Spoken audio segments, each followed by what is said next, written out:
kò bọ́lá jẹ́ ara mi níṣẹ́ wà bíbù àtọ̀dá onímọ̀ tó pọ̀ Fásọmọ láti kún mi àti èwo lọ́ba fi kún rẹ̀ torí pé àkíkóríṣi nínú ayé ṣe ló yẹ ká yan àwọn akíjà ní dání ó yàtọ̀ gan sákídáre ọpẹ́ fọ́lọ́run àkíyàn lọ́yọ̀ ọlọ́run fún wa àṣewà bíbù dàrẹ́ lóore tó bá fi fún wa iná ló fi máa lọ ṣẹ́rọ mọ́tòkùn bí ní ọjọ́ àtọ̀dájọ́ bàbá tóbi àdàmọ́ babalágége.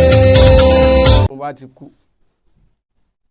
àmọ̀pá ti wá sáyé oníkálukú dẹ̀ gbà ọ́ pé òun máa lọ́jọ́ kan àmọ́ kí ni ààbọ̀ tá a fẹ́ lọ give so lóníkálukú ṣe ń gbìyànjú kóun fẹ́ gbìyànjú bí tóun máa dé sí lọ́dọ̀ Ọlọ́run ẹni tó ń lọ sí mọ́ṣáláṣí nísìnyí ìyà nípẹ̀kún náà ló ń wá láti wọ párádísì ló ṣe ń lọ àníyàn nìyẹn ẹni tó dẹ̀ ń lọ sí church náà nísìnyí ó believe pé ìyà ìnípẹ̀kún náà ni òun ń wá tóun fi ń lọ kóun lè bá Ọlọ́run ọba pàdé ní dáadáa.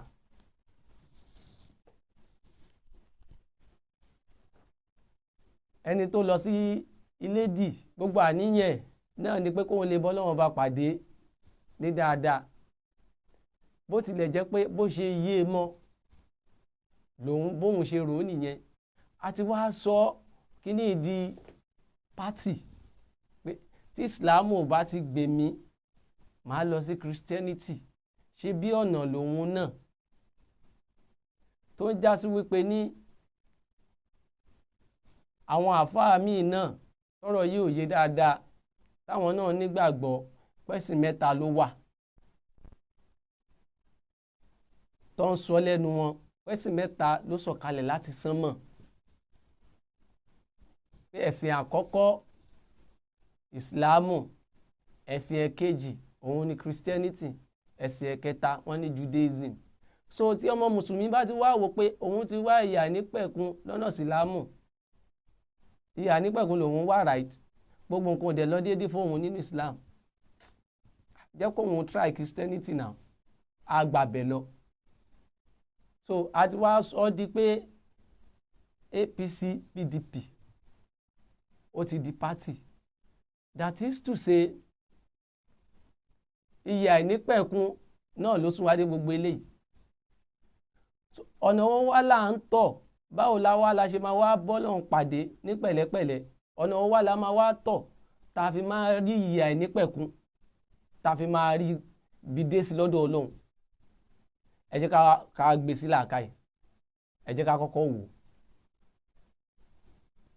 ẹ bá mi wo Quran chapter 42 verse 7 ọ̀nà wo làwọn ànábì Ọlọ́run ọba tọ̀ tí wọ́n fi díbidé sí lọ́dọ̀ Ọlọ́run tó fi gé ní ìyà ìnípẹ̀kun ọ̀nà wo ni Abrahamu tọ̀ tó fi bọ́ sí ìyà ìnípẹ̀kun ọ̀nà wo ni Mósè tọ̀ tó fi wà ní ìyà ìnípẹ̀kun ọ̀nà wo ni Nóà tọ̀ tó fi wọlé sí ìyà ìnípẹ̀kun ọ̀nà wo ni Jésù tọ̀ tóun náà fi wọlé sí ìyà ìnípẹ̀kun tó ń jẹ́ paradíṣe ọ̀nà wo ni wọ́n tọ̀ ṣé Christianity ni wọ́n ṣe tó fi wọlé sáàyè yìí ni ṣé ìsìláàmù ni wọ́n ṣe tó fi wọlé sáàyè yìí ni tá a fi wá rò láyé lẹ́ni pé tí n bá ṣe ìsìláàmù tí ò bá ti gbè mí dáàyè kan màá fi ilẹ̀ màá lọ ṣe Christianity ọ̀nà wo ni wọ́n tọ̀ ṣọ́nà méjì ni wọ́n tọ̀ ni ṣọ́nà ẹyọ kan ni wọ́n tọ̀ ni tó fi rí ibi dé sí iwájú Ọlọ́run ẹ jẹ́ ká gbé yẹ̀wò. báyìí ni a fi àlùkùránì ránṣẹ́ sí ọ. Ọlọ́run tó sọ Kùránì kalẹ̀ fún oníṣẹ́ ńlá Muhammadu Ọlọ́run ní a fi àlùkùránì ránṣẹ́ sí àná Muhammad ní èdè Lárúbáwá.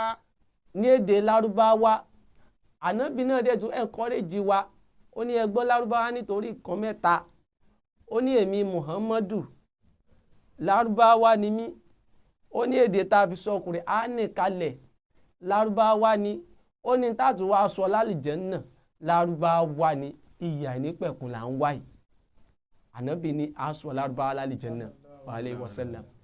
ọlọ́run wá sọ pé Quran òun sọ̀kalẹ̀ fún oúnṣẹ́ ńlá tí ń jẹ́ Muhammadu alayhi wa sallam ó lè máa fi ṣe ìkìlọ̀ ní èdè lárúbáwá.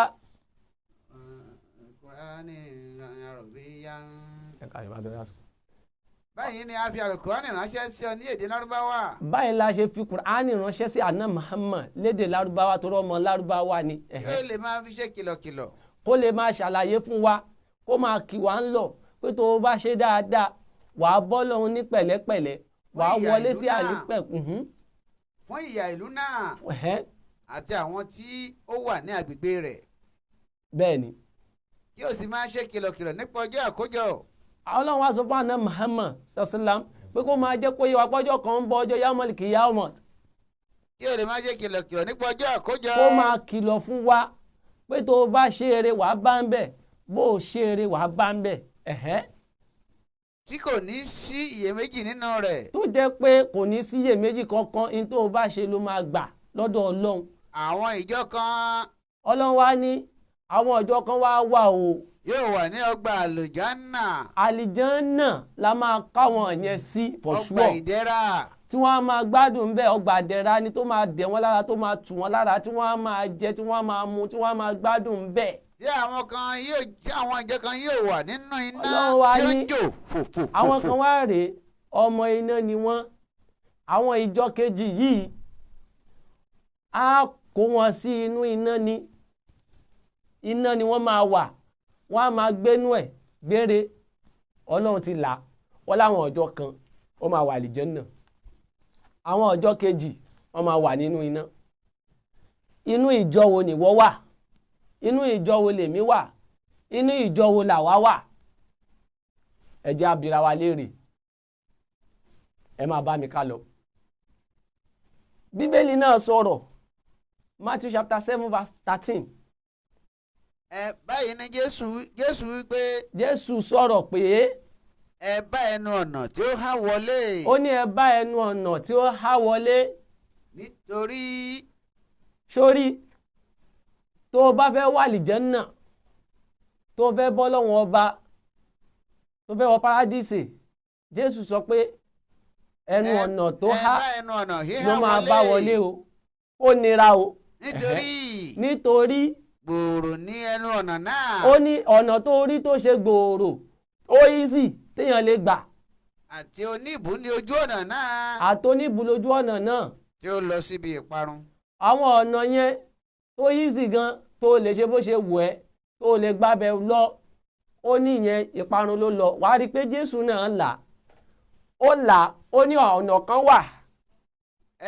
àwọn ọ̀nà kan wà. ó ní ọ̀nà kan wà ọ̀nà yẹn le àkọ́kọ́ ọ̀nà èkejì ó ní ìyẹn tó bá bábẹ̀ yẹn wọlé ó ní gbòòrò ni ó ní ìyẹn ìyà ló máa bá ń bẹ̀ àwọn ọ̀nà kan wà tí ó lọ sí lójú ọmọ ènìyàn tí ó lọ síbi ìparun ọ̀nà méjì ni ìkan wà tó lọ sí parun ìkan wà tó lọ sí paradíṣe.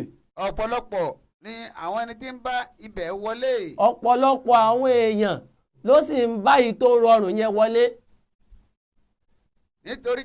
nítorí pé ìhà ni ẹnu ọ̀nà náà. ojú ọ̀nà tó há yẹn eléyìí tó nira yẹn àwọn kéréje ojú ọ̀nà náà. torí pọ́nà yẹn há àlìjẹ́nnà ò yí sí láti wọlé bẹ́ẹ̀ àwọn kéréje ló ń bá yẹn wọlé.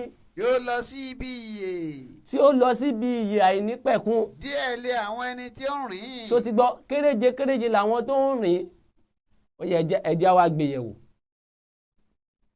láyé lẹ́ni mùsùlùmí rìn ọ̀nà tiẹ̀ tó ń jẹ́ mọ́ṣáláṣí kírísítẹ́nì rìn ọ̀nà tiẹ̀ tó ń jẹ́ ti church.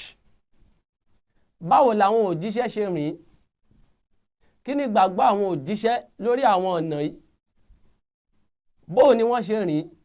báwo làwọn ṣe ṣe tí wọ́n fi ríbi dé sí níwájú Ọlọ́run? nítorí àwọn ànábì Ọlọ́run Jésù jẹ́ kó yé wa torí àwọn Christian wọ́n máa ń claim Abrahamu pé bàbá ìgbàgbọ́, mùsùlùmí náà claim Abrahamu kóun ní bàbá ìgbàgbọ́. Ṣé Abrahamu ṣé ó jẹ́ Christian ni? Ṣé Abrahamu ṣé mùsùlùmí ni? Ṣé Abrahamu ṣé babaláwo ni? Èwo gan l'Abrahamu wá ṣe? Torí pé lọ́dọ̀ Christian nísìn wọ́n ní pé Isaac tó jẹ́ Isaac wọ́n lóun ní Christian gẹ́gẹ́ bí n táwọn sọ o tí ò dẹ̀ rí bẹ́ẹ̀ a máa kà débẹ̀. Wọ́n ní pé Ismaila pé yẹn ni Muslim látara Abraham dẹ̀ ló ti jáde. So wá nígbàgbọ́ pé ẹ̀sìn méjèèjì Abrahamu ló gbé kalẹ̀. Kùránì dẹ̀ ń sọ̀rọ̀ pé àwọn ọ̀nà kan iná ló máa wà, àwọn ọ̀nà kan ó máa wà àlìjánnà àwọn ìjọ kan. So that is to say Ọlọ́run bá tó ń sọ̀rọ̀ nínú Quran tó rán Abrahamu níṣẹ́ tó wá bímọ méjì tó wá ṣeéṣe kó wá ní pé ọmọ ẹ̀ ìkan iṣẹ́ iná ni kí wọ́n ṣe, ìkan iṣẹ́ àlìjánnà ni kí wọ́n ṣe. Torí Quran ti là pọ́nà méjì ló wà, Bíbélì náà sọ pọ́nà méjì ló wà. Kódà nínú Daniel chapter 12 verse 1 verse 2 tó jẹ́ kó yé wa níbẹ̀ yẹn pé a máa jí àwọn ènìyàn dìde láti inú erùpẹ̀. Àti ọ̀pọ̀lọpọ̀ nínú àwọn tí ó sùn nínú erùpẹ̀. Àti àwọn ọ̀pọ̀lọpọ̀ èèyàn tó ti sùn nínú erùpẹ̀ ilẹ̀ ó la máa jí wọn. Bíbélì sọ pé á jí wọn. Àwọn mìíràn sí ìyà ìnípẹ̀kun ìyẹn tó jẹ́ paradise. Àti àwọn mìíràn. Àwọn míì sí ìtìjú. Sí ìtìjú. Àti ẹ̀gàn. Iná làwọn yẹn máa wọ̀ for sure.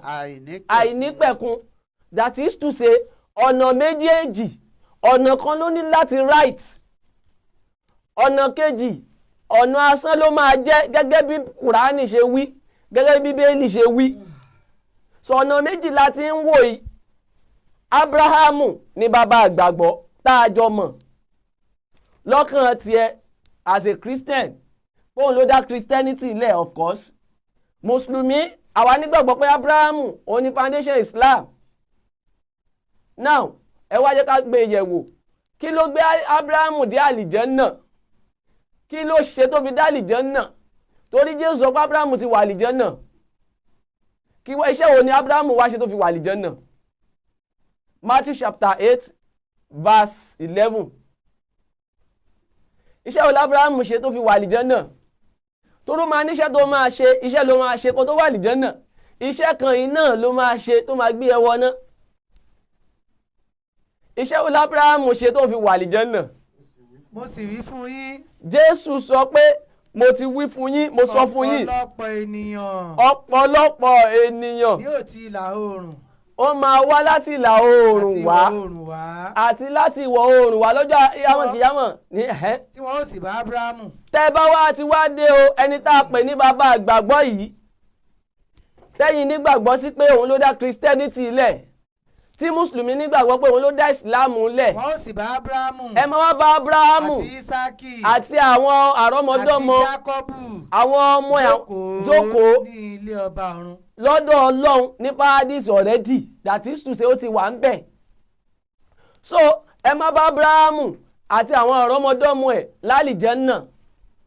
Iṣẹ́ wo ló gbé débẹ̀? Ṣé chọ́ọ̀chì ló lọ ni? Ṣé irun ló kí ni? Ẹ jẹ́ á gbé yẹ̀wò. Quran chapter 2. Torí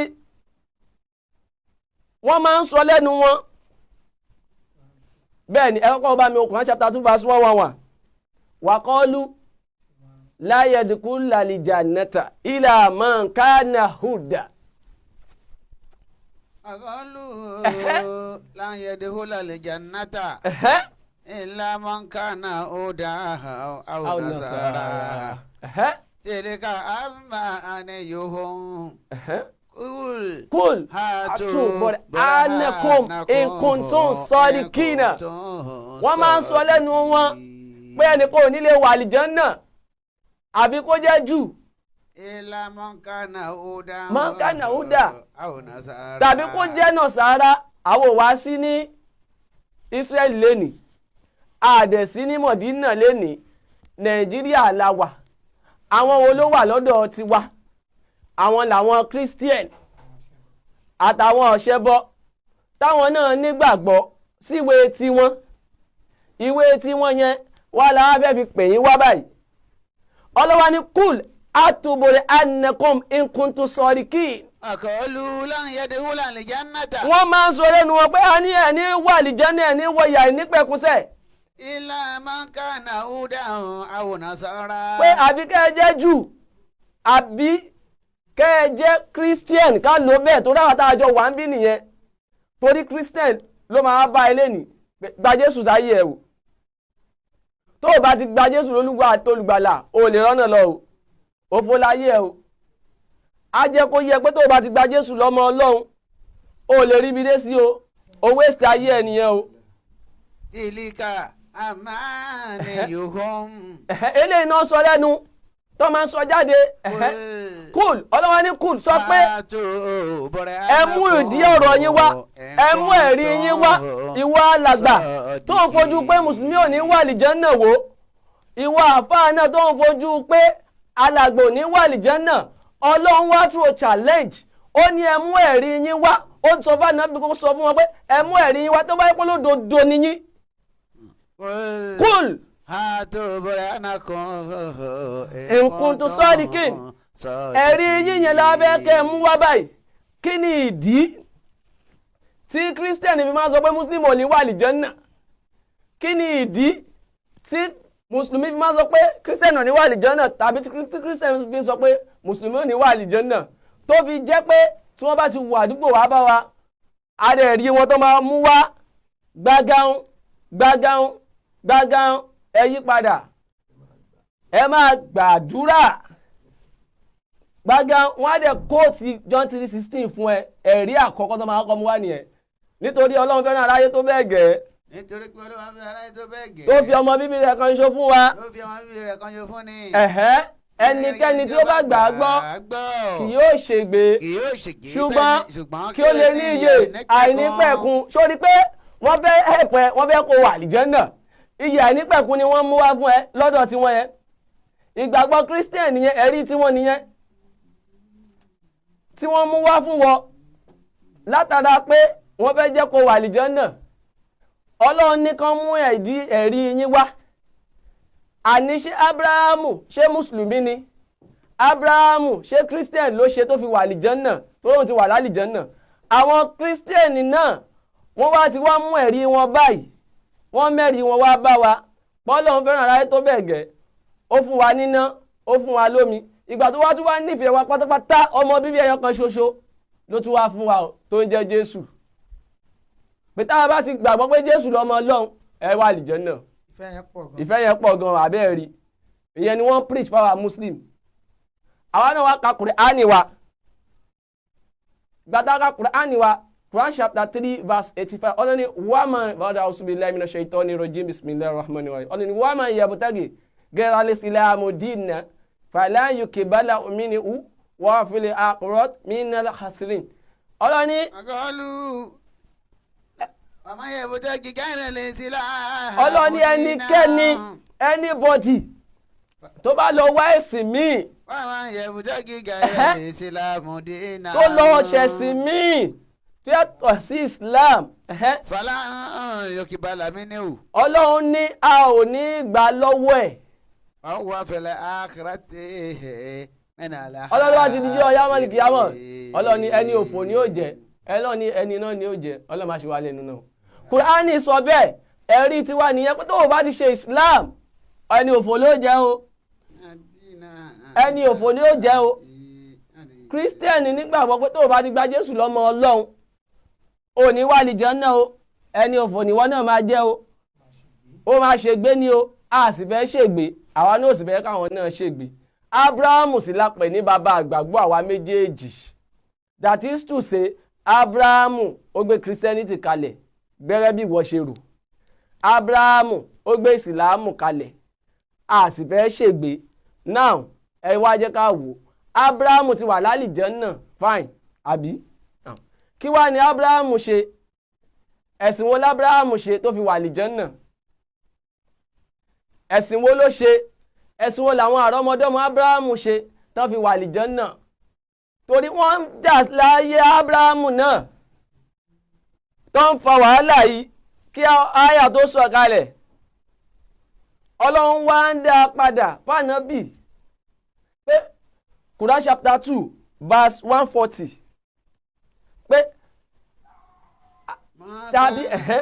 tàbí ẹ̀yin rò pé Ábúráhámù tàbí ẹ̀yin sọ wípé tàbí ẹ̀yin sọ pé dájúdájú Ibrahim tó ń jẹ́ Ábúráhámù àti Ismaila àti Ismaila àti Isiaka àti Isiaka àti Yakuba àti Yakuba àti àwọn àrọ́mọdọ́mọ Ábúráhámù jẹ́ Yehudi ni àbí Nasara ṣọ́ jẹ́ Yehudi ni àbí wọ́n jẹ́ Nasara ni sọ pé ẹ̀yin ni a mọ̀ jù ẹ̀yin ni a jù ní mímọ̀ ní tàbí Allah. Ọlọ́run ní sẹ́yìn lẹ mọ̀ jù ní àbẹ́mi.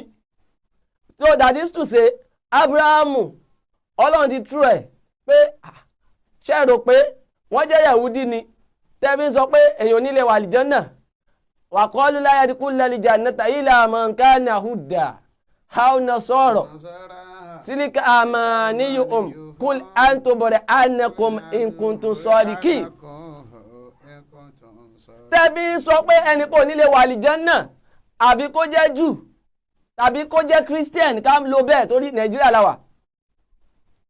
Now ọlọ́wà ní ṣe ànábì Ibrahim yẹn o alayhi salatu wassalam pé ṣó jẹ́ Jù ni àbí ṣó jẹ́ Christian ẹ tẹ̀síwájú àti àwọn àrọ́mọdọ́mọ ẹ̀ ṣé Christian ni wọ́n ṣe wọ́n jẹ́ Yehudi ni àbí Nasara àbí ṣé Yehudi ni wọ́n àbí Nasara àbí ṣé Christian náà jẹ́ ká ló bẹ́ẹ̀ sọ pé ẹ̀yin ni a jù ní mímọ̀ ní tàbí Allah. Ṣẹ́yìn lẹ mọ̀ jù ní àbọ̀ Ọlọ́run ọba tó dá yín tẹ́ fi ń sọ pé Ábúráhámù jẹ́ Christian àbí Jù.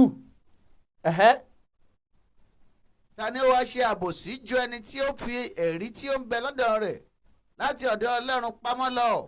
Ta ló wá ṣàbòsí ẹni tó ń fi ẹ̀rí tó wà lọ́wọ́ ti ẹyẹn tó ń fi pamọ́ dandan ni kó o gbé jáde ìgbà tí Quran ti challenge pé kul antu burhanakum in kuntum sadiqin mú ẹ̀rí ẹ jáde tó proclaim pé Ábúráhámù Christian ni Quran ti ń proof ẹ̀ báyìí pé Ábúráhámù àti àwọn àrọ́mọdọ́mọ ẹ̀ wọ́n ń ṣe Jù wọ́n ń ṣe Nasara kí wá ni wọ́n jẹ́ ẹ tẹ̀síwájú. ẹ lọ verse 130.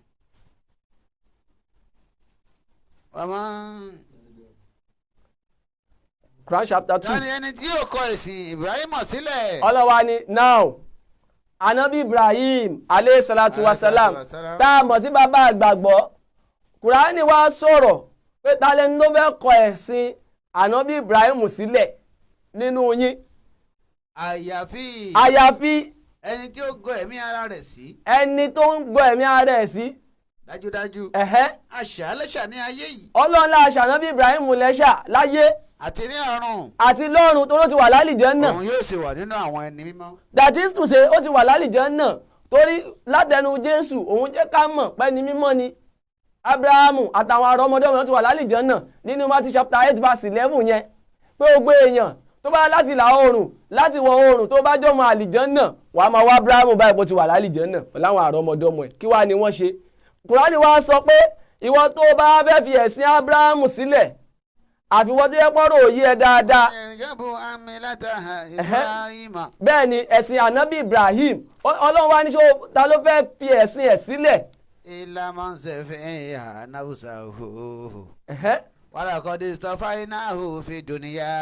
Torí Ọlọ́run ọba ti kí ànábì Ibrahim láyé àti lọ́run ó ti ṣàálẹ́ṣà láyé pẹ̀lú ọ̀run.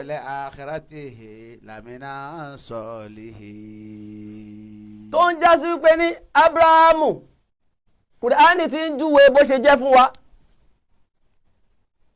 Ó ti ń júwe bó ṣe jẹ́ fún wa ìtẹ̀síwájú. Ta ni ẹni tí yóò kọ ẹ̀sìn Ibrahim sílẹ̀? Ta lẹni tó máa kọ ẹ̀sìn Ibrahim sílẹ̀? Àfẹni tí ó gọ ẹ̀mí ara rẹ̀ sí. Àfẹni tó gọ ẹ̀mí ara rẹ̀ sí.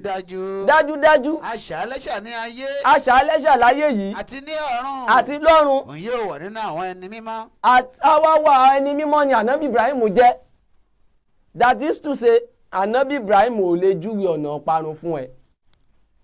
kò lè gbé foundation ọ̀parun sílẹ̀.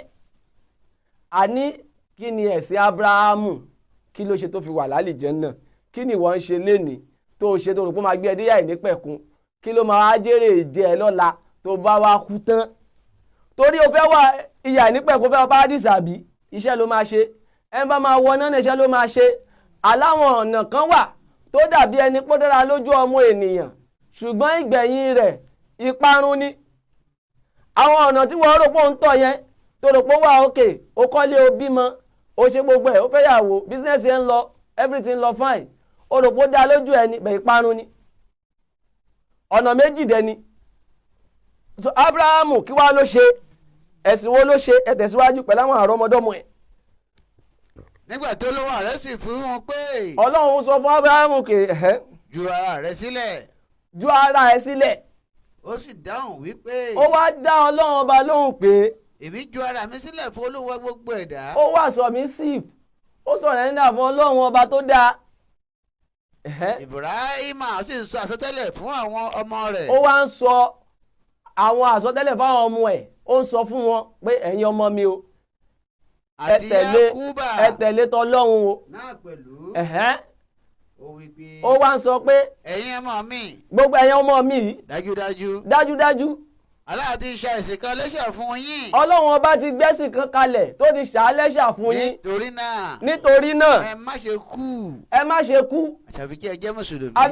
Mùsùlùmí àtẹ̀bír. Allahu Akbar. àtẹ̀bír. Kùránì ló proof ẹ̀ yìí pé Ábúráhámù mùsùlùmí ló ṣe. Ẹjọ́ kí ni ìtumọ̀ Christianity? Anyway, Christianity ò sínú Bíbélì. A máa rí Christian ní Acts chapter 11 verse 25 and 26 tí Bánábà jáde lọ sí Tásù láti wá Sọ́ọ̀lù. Bánábà jáde lọ sí Tásù. láti wá Sọ́ọ̀lù. ó sì ṣe fún odindi ọdún kan gbáko. Wọ́n fi ń kọ́ àwọn ènìyàn ní ẹ̀kọ́. Ni wọ́n fi ń kọ́ àwọn ènìyàn ní ẹ̀kọ́. Ní Áńtíókù. Ní a ti kọ́ pé àwọn ọmọ yìí ní. Ní a ti kọ́ pé àwọn yìí ní Kristi. Àwọn tí wọ́n dẹ̀ pè lọ́jọ́ náà lọ wọn ṣọmọ lẹ́yìn Jésù gànṣẹ̀. Bẹ́ẹ̀ni. So Jésù ò gbọ́ Christian rí. Doctors of Christianity. After tí Jésù ti lọ after 45 years tí ò sí lórí ilẹ̀ mọ́ làwọn yẹn ṣẹ̀ wá débẹ̀ yẹn, ìròyìn ni wọ́n ń gbọ́ ń bẹ̀ yẹn. Náà fi rò pé náà fi pa wọn yẹn bẹ́ẹ̀, kódà wọn ò sí náà ọmọ lẹ́yìn. Òdodo. So Jésù ò kì í jẹ́ Christian, kódà kò gbọ́ rí, bóyá ò mọ̀, kò gbọ́ rí. Ìtí Jésù gbọ́ rí Nàsárà ló ń jẹ́. Òjíṣẹ́ Násárẹ́tì ló fi gba Nàsárà ní èdè Lárúbáwá nínú Matthew chapter 2 verse 20 tó sọ pé nígbà tí wọ́n ń lọ wọ́n wá jókòó lábẹ́ igi kan kéyìí kí ó lè ṣẹ gẹ́gẹ́ bí àsọtẹ́lẹ̀ pé wò ó wọ́n ò máa jẹ́ bẹ́ẹ̀ ni wípé dìde mú ọmọ ọwọ́ náà àti ìyá rẹ̀ kí o sì lọ sí ilẹ̀ Ísírẹ́lì nítorí àwọn tí ń wá. Last verse. Verse. This is 23. Nígbà tí ó sì wá. Ó jókòó ní ìlú kan. Tí à ń pè ní Násárẹ́tì. Òun ló fi jẹ́ òjíṣẹ́ Násárẹ́tì. Kí èyí tí a sọ láti ẹnu wòlíì. Kí èyí tí àsọtẹ́lẹ̀ yẹn ti wà kó máa jójíṣẹ́. Kí ó lè ṣe wípé ará Násárẹ́tì kì í ṣe Christian. Òjíṣẹ́ Násárẹ́tì ni. So that is to say, ló fi jẹ́ pé ẹ lè rí Central Church tó wà bí Central Mosque, ìbéèrè ni o tó bá wà. Ìtawà Mùsùlùmí, Asarudeen, Nawarudeen, Nasfat, ta máa ń pàdé lọ́jọ́ Jímọ̀. Ẹ lè rí, kò sí, tí Sẹ̀lẹ̀ máa lọ, Kérúbù máa lọ, Jehovah's Witness máa lọ, tí gbogbo wọn máa pàdé. Ẹ lè rí, kò sí. Táyọ̀ fi ní jáyé mọ́. Ìsìláàmù nìkan ló ní. Kùránì sọ pé ẹ̀sìn ànábì Ibrahim ni. Ọlọ́run dẹ́sìn ànábì Ibrahim ni. Kí wá ní gbogbo àwọn ànábì Ọlọ́run ọba ṣe? Ànábì Ibrahim ti sọ fún gbogbo àwọn àrọ́mọdọ́mọ ẹ̀ pé nǹkan yìí ni kí wọ́n ṣe, tán sì ṣe, tán sì lẹ́tọ̀ọ́ sí àlìjẹ́nnà. Kùránì wá sọ̀rọ̀ gbogbo àwọn ànábì Ọlọ́run kí ni wọ́n ṣe then kí ni à ń pè ní Islam àṣàlàyé yẹn náà kí ni àwọn gbogbo àwọn ànábì Ọlọ́run ṣe nínú Quran chapter 42 verse 13 wàhálà a'udhu billahi minash shaitani rajim bismillahir rahmanir rahim Ọlọ́run shara'a lakum minad din ma wasa bihi Nuha wallazina awhayna ilayka wa ma wasana bi Ibrahima wa Musa wa Isa an aqimu dini wala tatafarraqu fihi. Ọlọ́run ọba ló gbẹ́sìn kalẹ̀ ó gbé kalẹ̀ ó ti pàṣẹ fún Noah pé kó ṣe ó tún wá sọ pé wọ́n Muhammadu má fòyà o àti èyí tí a fi sórí tí wọ́n ti nínú àṣejò ní tán fi lẹ̀ lóko tí wọ́n náà ṣe yìí ní Taif tán lẹ̀ lóko tẹ́jẹ̀ bú ẹ̀ yìí Ọlọ́run ní ìwà ànábì má fòyà o èyí tí mo gbé lé Noah lọ́wọ́ ó ní mo gbé lé wọ́n Muhammadu lọ́wọ́ alaihi wasallam àti èyí tí a fi sọ àsọtẹ́lẹ̀ rẹ̀ fún Abrahamu àti eléyìí tí a sọ àsọtẹ́lẹ̀ fún Abrahamu àsọtẹ́lẹ̀ yẹn ni Abrahamu náà sọ fún àwọn àrọ́mọdọ́mọ ẹ̀ àti ànábì Musa alayhi salatu wasalam àti Jésù ọmọ Maria pé gbé ẹ̀sìn dúró ẹ gbé ẹ̀sìn dúró àti pé kí ẹ má ṣe pín yẹlẹyẹlẹ ẹ má ṣe pín yẹlẹyẹlẹ ní díẹ̀ ẹ wáyé lẹ́nìí Jésù náà dẹ̀ sọ òun náà kìlọ̀ ó sọ fún wọn ó ní Matthew chapter 23 verse 24-25 Matthew chapter 23 verse 1-3 verse 1-3 ẹ kọ́ bá mi wo Matthew chapter 5 verse 17 Matthew 5 verse 17 Matthew chapter 5 verse 17 Jésù sọ pé ó ní Matthew 5:17 bẹ́ẹ̀ ni Jésù jẹ́ kó yé wọn pé ẹ wo òfin Ọlọ́run táwọn ànábì Ọlọ́run tí wọ́n ti ń tẹ̀lé kóhun tó dé òun wá tako òun wá múṣẹ ni. ẹ má ṣe rò wípé. ẹ má ṣe rò rárá ẹ má dá òtún ẹ. mo wá láti wá pa òfin. pé mo wá pa òfin àwọn ànábì Ọlọ́run. tàbí àwọn wòlíì run. òfin tí Abrahamu ti ń tẹ̀lé òfin tí Noah ti ń tẹ̀lé òfin tí Yakubu ti ń tẹ̀lé òfin tí Noah tẹ̀lé Isiaka tẹ̀lé Ismaila tẹ̀lé Musa tẹ̀lé èmi Jésù náà mi ò wá parẹ́ o. bí kò ṣe láti mú ṣẹ. ẹ wo tí Kùránì tó pọ̀ Kùránì sọ pé gbogbo wọn yìí ẹ̀sìn ọkọ̀ṣe lápá láṣẹ fún wọn tí wọ́n ṣe Ọlọ́wà ní kó mú dúró ṣinṣin kó má sọ di yẹlẹyẹlẹ. lóòótọ́ ni mo wí fún yín. Jésù wá ń sọ pé òfin Ọlọ́run ẹ̀sìn Ọlọ́run tí wọ́n ti ṣe kóhun tó dé òun ò wá parẹ́ o. lóòótọ́ mo sọ fún yín. títí ọ̀run òun ayé yóò fi kọjá lọ. títí ọ̀run tẹ́ máa fi lògbé sí ayé yín láyé. ohun kínkínní nínú òfin kì yóò rí kọjá láìṣẹ. gbogbo òfin Ọlọ́run kò ní ṣaláì má ṣe. títí gbogbo rẹ̀ yóò fi dópin. tá a fi dópin tẹ́ fi máa lọ give account. ẹnikẹ́ni tí ó bá rú kínkínní ìwọ tó bá wò pé smart tó rò pé smart dáadáa pé òun kọ́ àwọn ènìyàn. ó wá ń sọ fáwọn èèyàn pé ẹ má ṣe. òun ni a ó pè òfin wo ni ìsìlámù gbé kalẹ̀ wọ́n ń gbófin kalẹ̀ kíní kan òfin ìsìlámù yẹn ó lé o ẹ má ṣe o ẹ má tẹ̀lé o Jésù sọ pé òfin Ọlọ́run ni ṣùgbọ́n ó lẹ́ni yẹn ò ní wá jọ náà ẹnikẹ́ni tó bá wá mú iṣẹ́ tó sì ń tẹ̀lé tó tún wá ń kó àwọn ìjọ ènìyàn onírú ẹni bẹ́ẹ̀ àlìjánà ni ó wọ̀ ní ìjọba ọ̀run. ní ìjọba ọ̀run that is to say òfin Ọlọ́run ọba Jésù ò wá takò látara pé ìyè àìnípẹ̀kun lòun náà ń wá toró ti mọ̀ báwọn ànábì Ọlọ́run wọ́n ti wà ní àlìjánà ó dẹ̀ mọ ọ̀nà tí wọ́n tọ̀ Jésù náà wá sọ fún wọn gẹ́gẹ́ bí tọ́lọ́run ọba sọ pé kó má ṣe da ẹ̀sìn rú kó má pín yẹ́lẹyẹ̀lẹ. Jésù náà wá sọ nínú Matthew chapter 23 verse 1-5 pé àwọn Farisí àti àwọn Sadusi àti àwọn akọ̀wé nígbà náà Jésù wí fún ìjọ ènìyàn àti àwọn ọmọ ẹ̀yìn rẹ̀ pé àti àwọn ọmọ ẹ̀yìn ẹ̀ pé wò ó àwọn akọ̀wé tẹ́ ń wò yìí o pẹ̀lú àwọn Farisí tẹ́ ń wò yìí tó ń jókòó nípò Mósè yìí nítorí náà mo mọ̀ pé wọ́n bá mi fa wàhálà o ohun gbogbo tí wọ́n bá wí fún yín mo mọ̀ pé wọ́n bá mi fa wàhálà o bẹ́ẹ̀ síbẹ̀síbẹ̀ náà àwọn ìwé òfin Ọlọ́run wà lọ́wọ́ wọn o nítorí bá ti wá sọ fún yín pé ìwé òfin wí ẹ tẹ̀lé o ẹ máa ṣọ́ ẹ máa ṣọ́ wọn kẹ máa kíyèsí kẹ máa ṣe wọ́n wọ́n bóyá tó wọ́n pọ̀ látara pé kó má ṣe jákun òfin Ọlọ́run. Ṣùgbọ́n ẹ má ṣe gẹ́gẹ́ bí iṣẹ́ ọwọ́ wọn. ẹ̀yin ẹ má ṣe bí àwọn. nítorí àwọn yóò máa wí. àwọn máa ń sọ ni wọn kì í ṣe.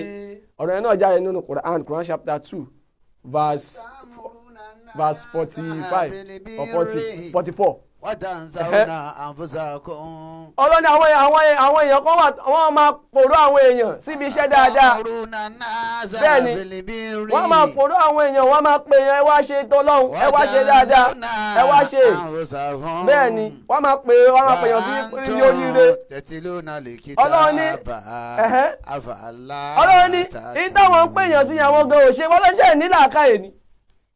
Ẹ ń pè yàn sí kó wá ṣe oríire. Èṣe tí ẹ̀yin ń fòrò àwọn ènìyàn. ẹ ń fòrò àwọn èèyàn síbi iṣẹ́ rere. síbi iṣẹ́ dáadáa. tí ẹ sì gbàgbé orí ara yín. ẹ wá ti gbàgbé tara yín ẹ̀yin ò ṣe. bẹ́ẹ̀ ni ẹ sì ka tírà náà. ẹgbẹ́ ka tírà o. ẹ kò ṣe làákàyè. ṣé ẹ̀ nílà ẹ̀ ṣe làákàyè ni ẹ ṣe bẹ́ẹ̀ kánú Quran ẹ kà ẹ wá ṣe làákàyè ni ń tẹ́ ń pa àwọn èèyàn sí kan wá ṣe ẹ̀yin kò ṣe òun ni Jésù sọ fún ọlọ́jọ́ náà lọ́hùn pé ẹ̀yin ẹ máa ṣọ́ ohun tán bá ń sọ yẹn. ẹ máa kíyèsí. kí ẹ sì máa ṣe wọ́n. ṣùgbọ́n ẹ má ṣe gẹ́gẹ́ bí iṣẹ́ wọn tó láwọn máa wí. ṣùgbọ́n wọn kì í ṣe. sórí pé òfin Ọlọ́run tó máa gbé wọn díẹ̀ nípa ẹ̀kú Jésù ò fẹ́ jẹ́ kó já wọn kúrò. ó ẹ̀ńdọ́sì ẹ̀ fún wọn ni. kí wàá ní doctrine Christianity kí ni doctrine Ìsìlámù tó fi wò pé máa gbé ẹ̀dá lìjẹ́ náà ẹja kọ́kọ́ wò látara ká mọ Ọlọ́run lọ́kan.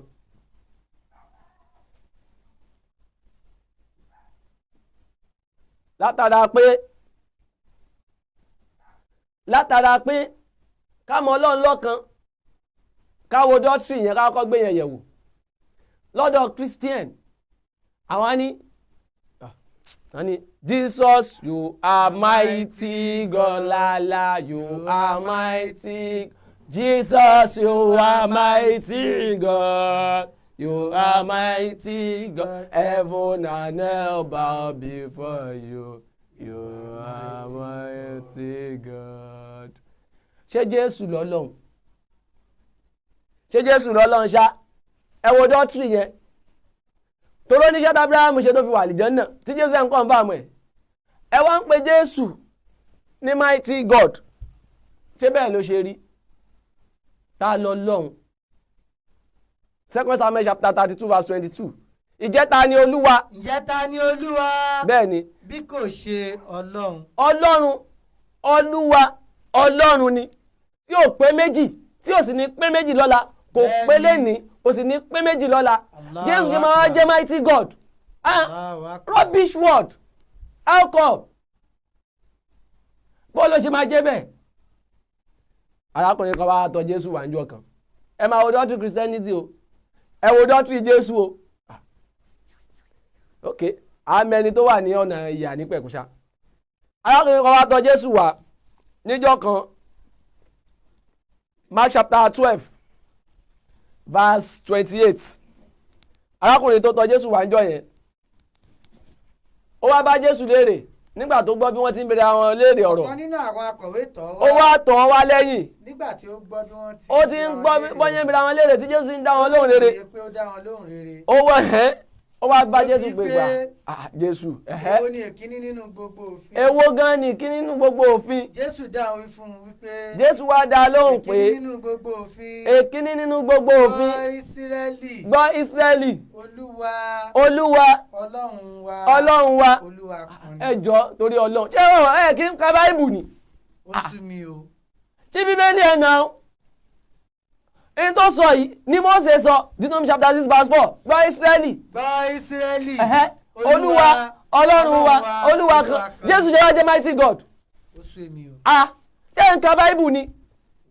Tẹ́wọ́ gbé mighty God fún Jésù. Ọkọ̀ kò lè jẹ́ mighty God nìyẹn náà. Jésù ló ń sọ̀rọ̀ yìí. Ọ̀gbẹ́ni yẹn ó ti ń wò pé ìbéèrè tó ń béèrè jẹ́ kó tún padà á lẹ́yìn. Òun ló fi wá.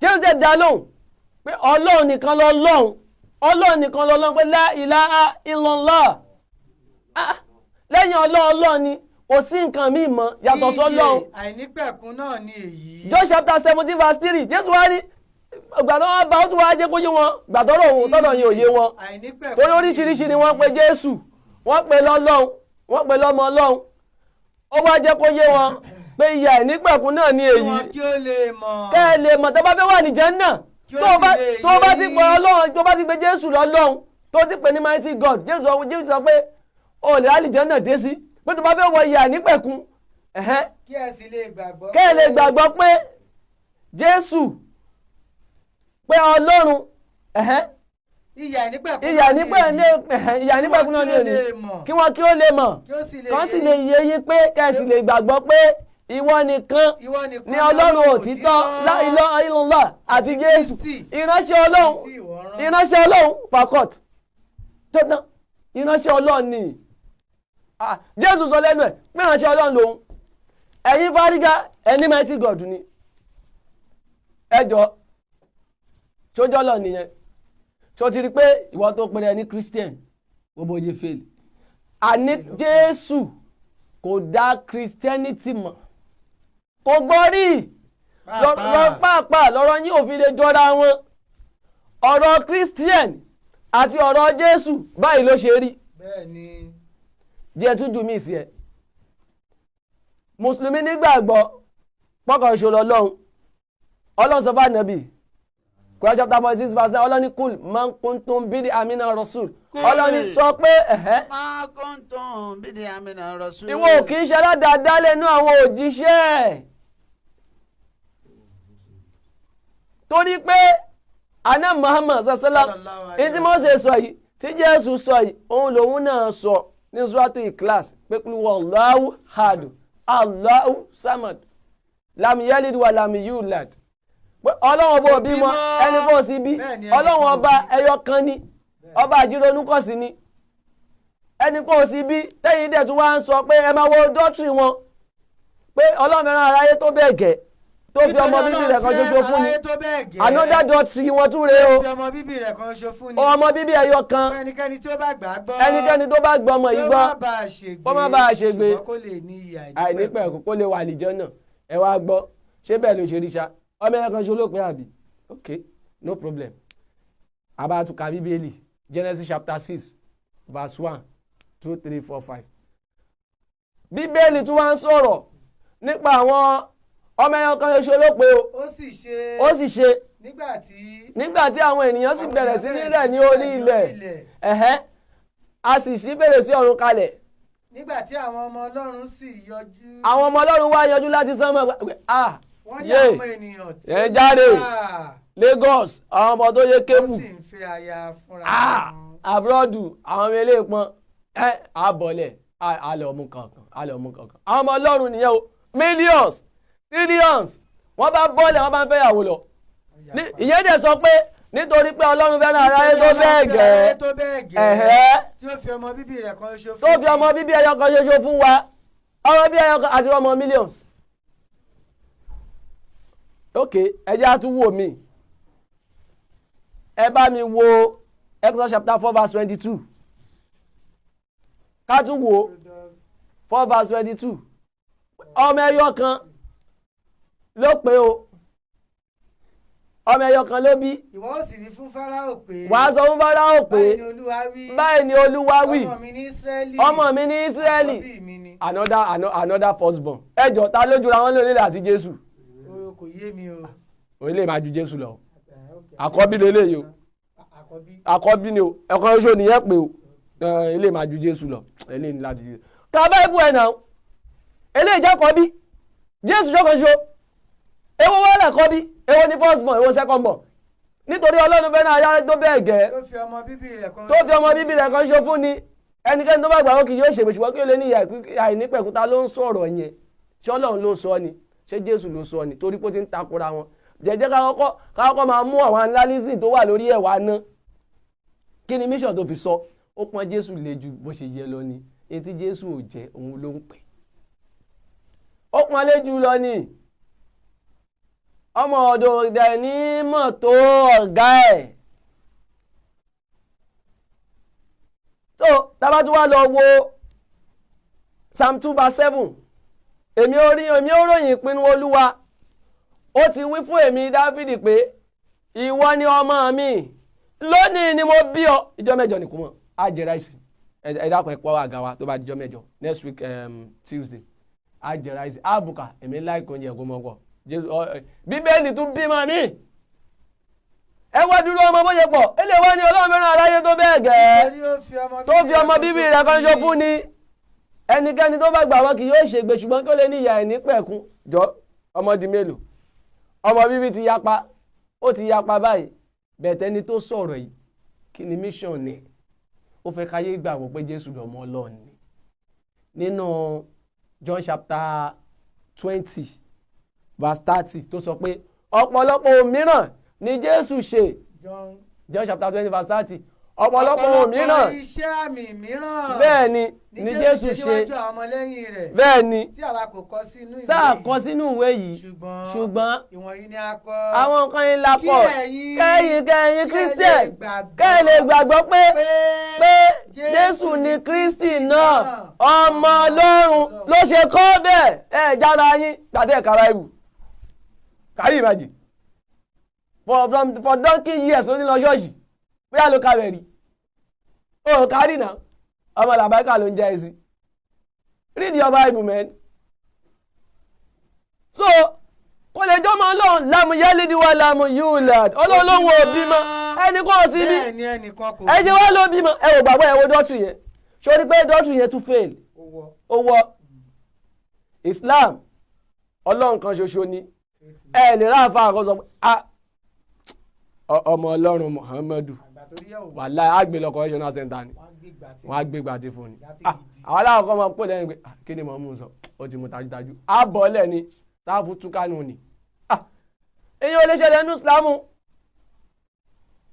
so ẹ wo dọ́tírì another dọ́tírì wọ́n tún ní ta ló dìsáàfù jọ́sìn ẹ wo dọ́tírì o kí wọ́n náà wá gbé yẹ̀wò kówó tó rọrùn kówó tó lọ sí pàdísè kówó tó nira kówó gbòòrò ibo ló ń kú jù nínú ṣọ́ọ̀ṣì àbí mọ́yáláṣí gbòòrò yẹn ni kò sí ní tó lè wọ̀ lọ o lè wọ pátá gan lọ o lè ṣí gbogbo wájú lẹ̀ ìgbàgbọ́ ẹ̀ ni wọ́n fẹ́ lo ọkàn náà fẹ́ lò tó bá ti láìkí ẹ̀ kínú ẹ̀ ṣáà ti mọ́ so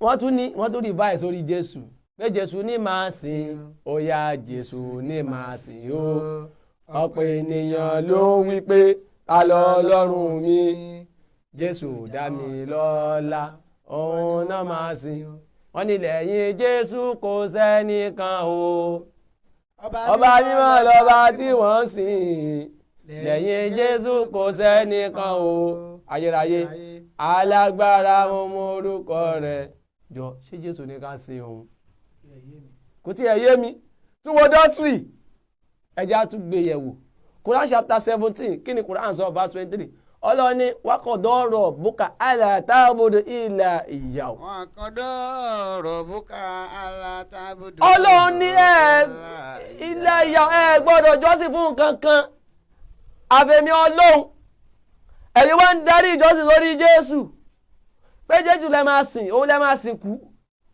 ọlọ́ni ẹni tí jọ́sìn tọ́sí fún òun lòun Ọlọ́run gbọ́dọ̀ jọ́sìn fún nǹkan yàtọ̀ fún òun Ọlọ́run wákọ̀dọ́rọ̀ bùkà alátàbùdù ìlà ìyá o kí ni Jésù náà sọ nígbà tẹ́ṣù wá bá ọ̀gá Jésù nínú Bíbélì Èṣù ni tíṣà Jésù nínú Bíbélì Èṣù ni bí ẹyẹ ń pariwo Jésù bó lágbára tó ó jẹ́ mighty God bẹ́ṣù ṣe palẹ̀ mọ́ ẹ̀kún lẹ́nu Bíbélì ó ní agbára.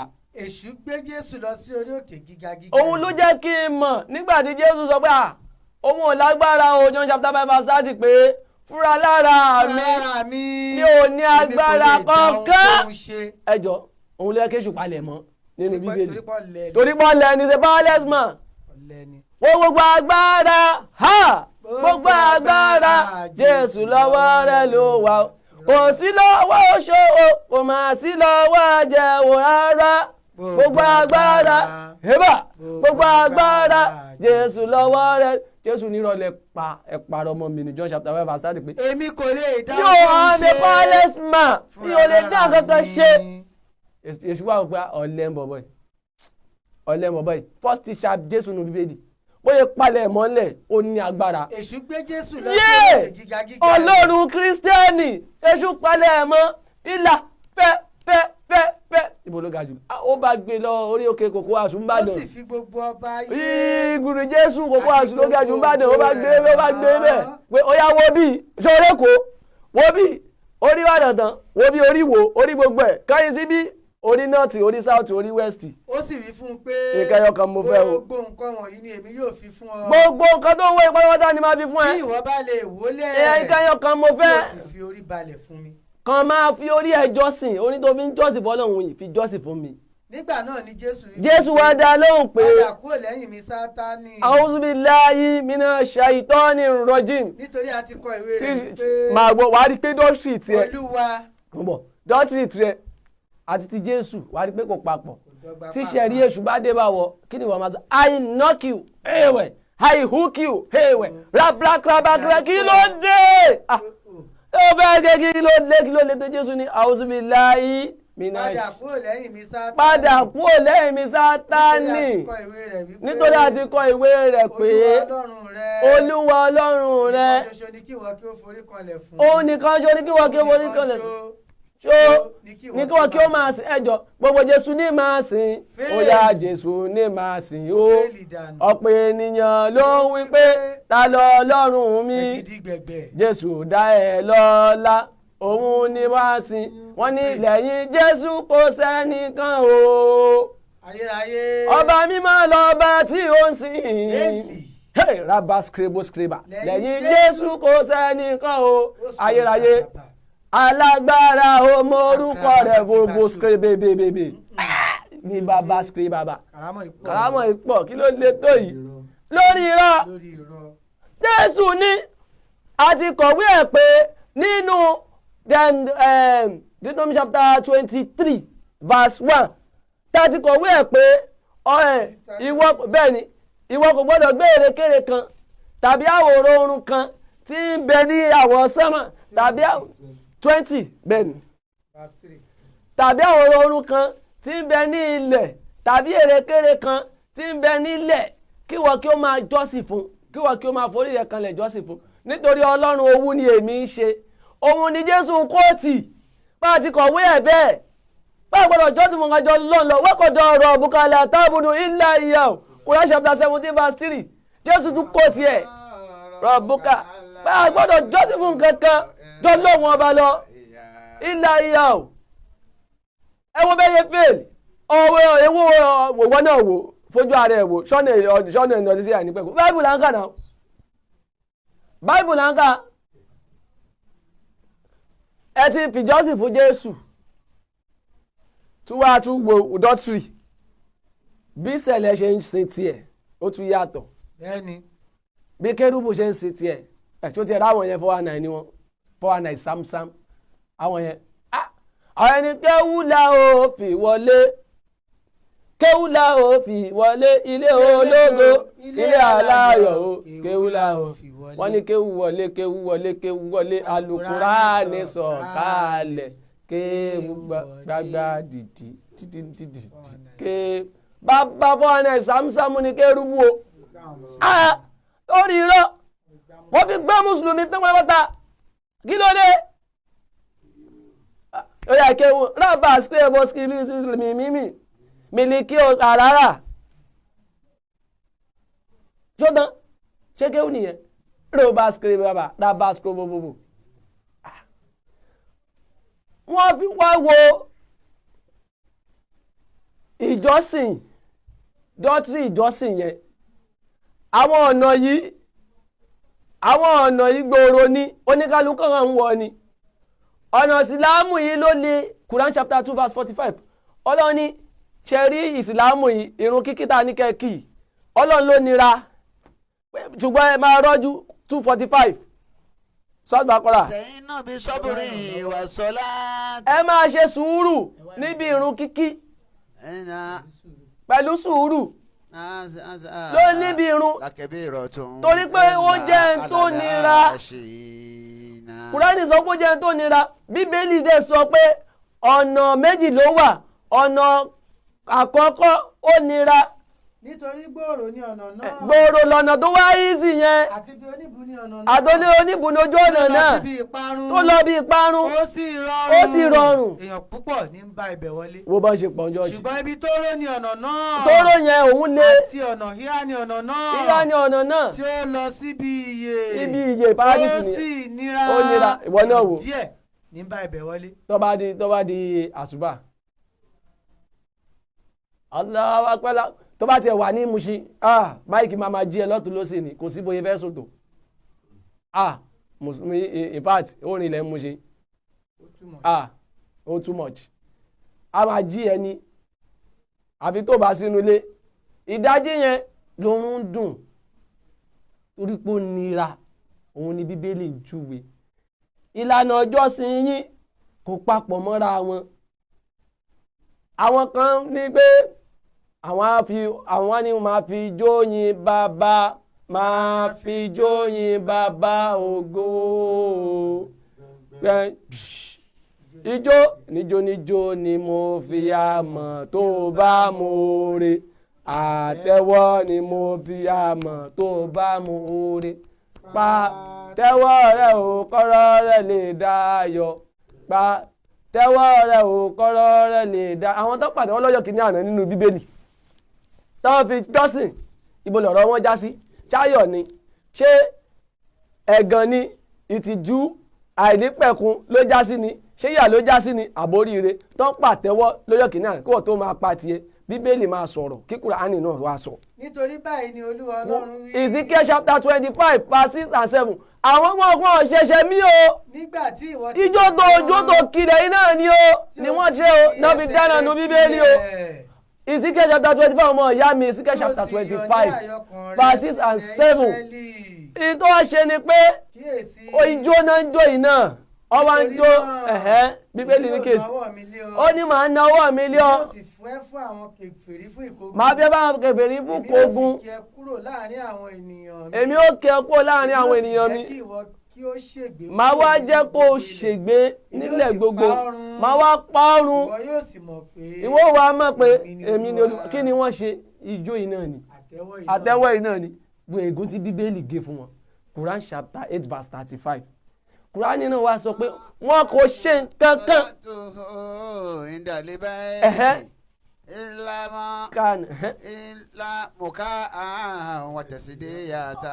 Ọlọ́run ni wọ́n ṣe nǹkan kan nílé ìjọsìn tó pé nílé ìjọsìn yẹn ó ní wọ́n ṣe nǹkan kan o àfi ìfẹ́ ṣíṣú ijó àtẹ́wọ́ Ọlọ́wa ni nítorí náà ẹ̀tọ́ ìyàwó Bíbélì sọ pé.